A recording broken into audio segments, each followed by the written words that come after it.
Stefan, you talked about that gap between time spent and budget. Why is that? Whose fault is that? Is that the agency's fault?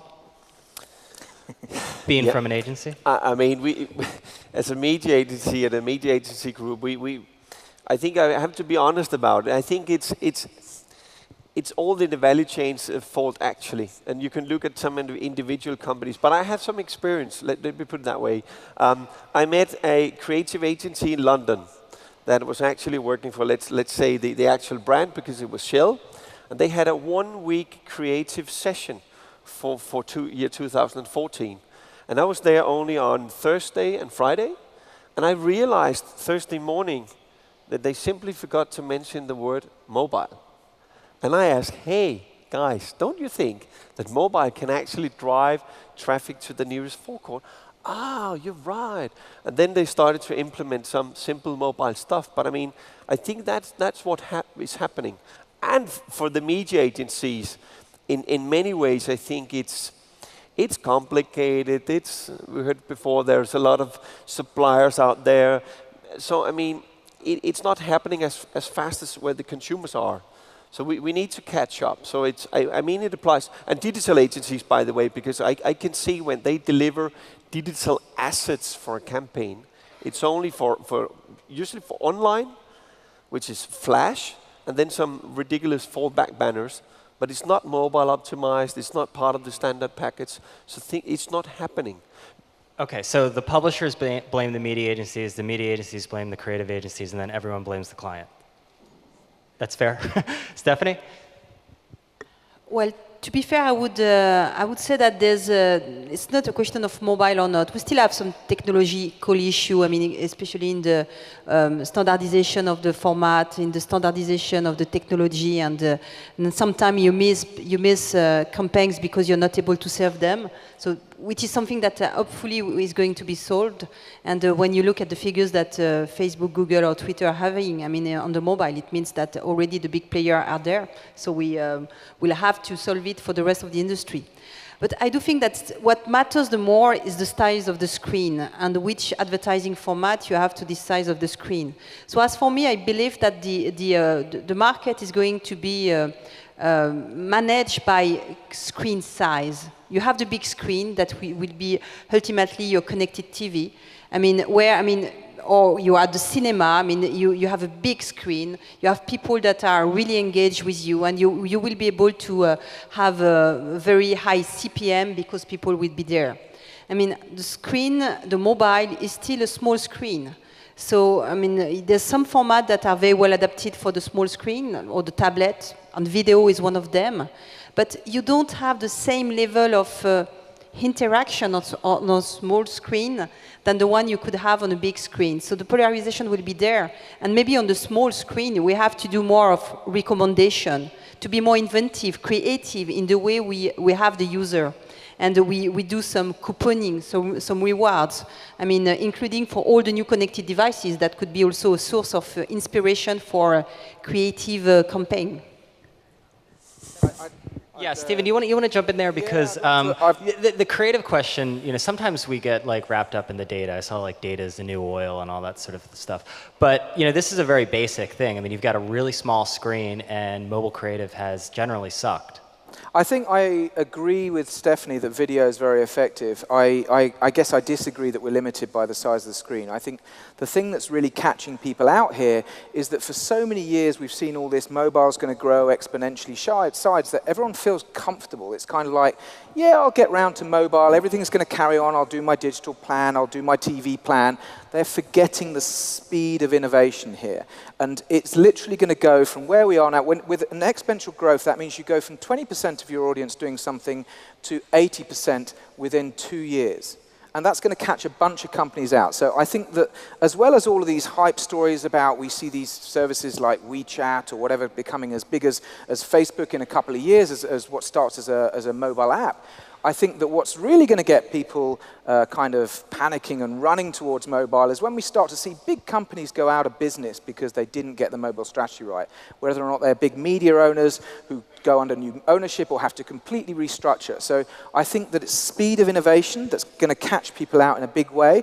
I don't think that we're restricted creatively by the size of the screen. If I look at a television screen that's 12 foot away from me, it's just the same as the size of a screen that's this size. That's why we spend all this time on the mobile. I'm just as happy to sit and watch video on my mobile or my tablet as I am to go and turn on the screen. That's true, but as far as mobile banner ads though go, many of them are simply not readable. Like, I mean, because they're resized, I'm sure, like from the, basically desktop banner assets. I would agree with that, yeah. So I do think that full screen formats, whether or not they're video, as Stephanie said, or page advertising lends itself much better towards mobile. And you need to then be very respectful about how that sits in the customer experience. In the same way, it's much more like a magazine than a newspaper, if you like. So you're turning through pages, you're playing your game, or you're finishing your session, and at that point, I think it's appropriate then to have a full page ad. Yes. If you look at what we've done, I mean, globally as an industry on the display, on the PC, we have made it wrong. Because when we had invented the digital advertising on PC, it has been a copy-paste from what we had on the newspaper. So you had your page, and then you put some ugly format in it, and you read it, and it's not at all user-friendly. And on the mobile, at the beginning, we have done the same. So we have adapted the display format that was already ugly on the PC to the mobile and tablet devices. So this is why we need to come back to more creativity in the format. I mean, things that are less intrusive for user, and I still maintain adapted to the size of the screen or the moment or the context you're using your device. And for that, I mean, video, couponing, all the interstitial ads that you have in the application are very nice, because then it comes back to the roots of the advertising, which is creation, which is about making people dream. Sorry. It's a little awkward with sharing the microphone, but we're doing the best we can. Yeah. So, Stefan, do you want to just follow up on that as far as, how, we hear a lot about native formats, and I don't think mobile necessarily has its native format. Maybe Steven is creating it. But what are you seeing out there that is going to work better than the tiny mobile banner ads? I mean, I was just thinking on the comments. I think we have to realize that there's a lot of technology out there, different formats. I could say the rich media ads is adding a lot of value for brands. But I also, on the other hand, think that if we have to put all that together, have a really big mobile strategy, maybe we would be there too late to hit the market. And our competitors, they will just have owned the space. So I think actually Facebook is a brilliant, and some of the other media players, they are good at making things simple. The same applies for Google. I mean, it's not difficult to put money into Google Ad Network or in Facebook. So let's start there. And then on top, because it's display advertising with the rich media, I can say it's nice, but when you figure out that you need to deploy that full European campaign, it's a little bit more complicated. But start with the simple stuff that you can apply for campaigns now. Yeah, so what's interesting there is if you look at Facebook's really successful at mobile advertising, Twitter is becoming successful, and both of them aren't really running mobile advertising. It's the same, they just have an advertising format that can stretch across screens. So maybe the answer to mobile advertising is not to have mobile ads. Yeah, I mean, clearly, I mean, this is why I come back to the side of the screen and the context. So when do you have your mobile? You have your mobile always with you. So it's so convenient to do mobile commerce, mobile shopping, mobile discovery. So this is where, I mean, we have to be also innovative in the way we use the mobile to drive really to the context or the moment the user is needing that advertising. I mean, you want to discover, you want to shop, and mobile commerce and linked, I mean, with the mobile payment and the advertising is maybe one of the areas where we will have for traditional brands, I'm not speaking for the new player, some things that is very potential for the industry. So linking really mobile with the ultimate shopping experience in shop or online with the discovery and social elements. I'm going to try a really complicated thing by taking the microphone back and then giving it right back to you because I want to ask you a question. You talked about, mobile both being still very complicated. You showed the Lumascape with ad tech and stuff like that. And now there's a separate one just for mobile. But then you talked about it, all of the gains just going to a few players, Google, Facebook, Twitter. Is it sort of game over? Is this just going to be like an oligopoly? Is there room? How does it spread to become a much more healthy market with a lot of different players rather than just a few big ones? I would love to have this view and think that the market could be really divided.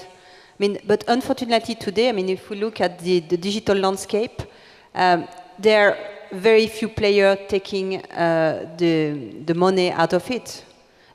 And for carriers, for local media, we're here to make sure that we could take a portion of that because this model is disrupting also our model. But realistically thinking today, there's a lot of technology. Then you have consolidation, and one platform is emerging. We're very proud at Orange because we have a small stake into Mopub that has just been bought by Twitter. So we bet on the right platform. You look on the ad exchange. You have AppNexus that at some point is going to be one of the alternatives. But in this market, the winner take all, and you will have maybe 1, 2, 3, 4 alternatives. So I hope that. You would be successful with LookMe and on the social advertising, but there's very few plays because this is going to be a scale market with a lot of internationalization of the technologies. Yeah, can I just add? I absolutely agree. I think that it's so much more global. Having worked in the internet the first time round, there were much more geographically located businesses. There were European businesses and US businesses, and now it's much more global, which means you get fewer, much bigger winners. But it's not all about Facebook and Google. Mopub didn't exist. It was a startup 3 years ago, and they just created a business with over 100 million turnover within 3 years.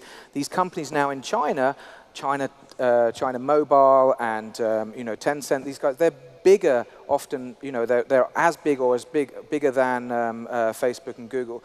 And these applications like WhatsApp and WeChat that have come from nothing to be almost as big within a couple of years. So actually, this is a disruptive market with huge opportunity. And I think this also comes back to the comment we were just talking about earlier. Can you just see mobile as an extension of what you do? It's kind of business as usual, let's repurpose. Absolutely not. It's lazy thinking. And that's the thinking that comes from people who are hoping that everything's going to carry on as normal. Everything, they don't really have to do anything. They can create a responsive site and everything, business will be as usual. The companies that really innovated in this space, like even eBay, had dedicated mobile teams that delivered a mobile product that became hugely successful. So I think that there is huge opportunity to create big new global businesses. They're not necessarily, and by definition, will not be the ones that are there today, and that you need a proper mobile-first strategy in order to really lead and create disruption in this market. So your twist on mobile is advocacy and bringing that into the mix. So let's talk about the creepiness. We heard a little bit about it when it comes to retargeting. And advertising that's really effective, using data always straddles that line of being a little too creepy. Using people's endorsements and ads has a sort of checkered history, I think. How do you avoid going down the path that, say, Facebook went down with Beacon? Yeah, I think it's really simple. So you would never take a tweet or anything from someone who hadn't approved and hadn't wanted to be in there. As I say, the insight here is Dove had 150 million women who watched that video and probably had the similar emotional response that we did. So there are tons of people out there who are happy to be your brand advocate. Don't ever show something without letting the consumer actually tell you, yes, I would like to be in this advert, I would like to appear there, I want to endorse this product. But advocacy then goes from 5 or 6 journalists talking about a product to tens of thousands, maybe hundreds of thousands of people all talking about a product, and the people that become their fans are much, much broader as well. So we think that that whole industry changes, and also that you know, the importance then also of giving the consumer control. So if I'm going to show you an ad because I know you've been buying a mortgage, let me stop it, please. You know, I mean, how many people have just bought a mortgage and all they see then is mortgage, mortgage, mortgage, mortgage? You have to have control there for the consumer to stop it. So there are 2 simple things. 1, never use something without someone's clear permission. And 2, always give the consumer control and respect them. Right. So I guess I wonder though when it can like step over the line. I mean, I get like, yes, people should be able to stop ads and they should be able to stop retargeting ads, but there's so many retargeting players, they'd have to spend most of their time stopping the ads. I think ideally you create services. So I used to work in personalization before in the early, about 10 years ago or so. And we would personalize and change the front of the MSN homepage. And what we had seen also from Amazon is that the more data you use and the more private you go, the more you need some kind of consumer permission. So if you say to a consumer, this is what people like you liked, would you like it? Then you're describing what you're doing to them. Or if you give them even a button to press, would you like to see a recommendation? Don't just kind of use it without having permission. So again, give them control and then maybe even allow them to decide when they want to be guided by others. So Stephanie, along those lines, you talked a lot about this Internet of Things, and obviously everyone's leaving a data trail everywhere now, and I think people are just starting to wake up to the risks of that. How big of a risk when it comes to mobile and everything being a trackable device is the privacy question? Well, I think that we have to be convinced now, all of us, in our day-to-day use of our mobile devices, that maybe there's no more privacy. And that, I mean, it's a bit weird maybe to say that, but we live in a world where everything is open, everything is public. Okay, obviously, I mean, we will put in place, and all the states will put in place the regulation that enables to control that. We will have a lot of providers putting in place application where you will have the possibility to get in control of your data. But how many of you will stop using a services like Facebook because you fear that the data are going to be used by Facebook? So how many of you here wants to stop using Facebook? Okay, so very few. I mean, the data, I mean, is the money, the exchange money of all this industry. It means that we have to live with that. And we'll have also to make sure that, obviously, we give the levers for the people to control that. But also that for us, on our day-to-day use of the internet, we're conscious that we have fingerprint of our navigation, that everything is tracked. I mean, maybe not used, but at some point will be used by people. I mean, so it's and there's also, I mean, a message that we need to convey for our regulation body is that having access to data, using data can be great for people. I mean, it can ease a lot, I mean, the health system. It can ease a lot the transportation or day-to-day life in the cities, I mean, with the development of the smart cities. So maybe, I mean, we need also to work with our politicians so that they understand that data could be good for user. And that there's a need also for the European economy to let that use of data. If not, I mean, we will end up with companies outside Europe having the right to use the data, and the European company, I mean, limited to develop their business out of that. It's a very Silicon Valley viewpoint. Wow. No privacy anymore. So sort of the flip side of that, Stefan, is the question of targeting. There's no cookie in mobile. Theoretically, with fingerprinting, the targeting could be better. But right now, it's not, right? I think that what could change things is that if we look at the content that is wrapped around the message that we want to push, I think that we can go in another direction. I just shared some thoughts yesterday about we have Nestle as a client, and we're talking about our coffee moments. So whenever you listen to music in a mobile app, you could be during work hours, doing your homework or whatever, you actually profile yourself, and then we can place the ads and we can sponsor that specific whatever that is. So I think that some of the mechanics, and that includes the comment before, the data we can use just in a smart and a different way. We can still use that together with strong brands. Okay, we're running out of time, but I want to just go down the line as far as predictions, sort of 2014. Stephen, you want to start sort of a non-obvious prediction for mobile in 2014? I think I've talked a lot about social graph and increasing impact of that. I guess the other thing that I think that brands need to wake up to is games and how they live within games. So if tablets, I think, as you said earlier, probably 70% of the time spent is playing games on tablets, and it's 30-odd% within your smartphones. And actually, if you look at the consumers behind this, it's often main shopper mum, or it's not just young adults. So I think that big brands need to wake up and figure out how to live within those environments. That's the biggest single thing that has happened, for instance, to a main shopper housewife's media existence since the television arrived in her home back in the 50s. Okay, so brands will wake up more. Stefan? I think what's relevant for brands is to think a little bit out of the box. Instead of facing all the challenges with the cookies, the ad formats, is just look at mobile and mobile devices in a completely different way.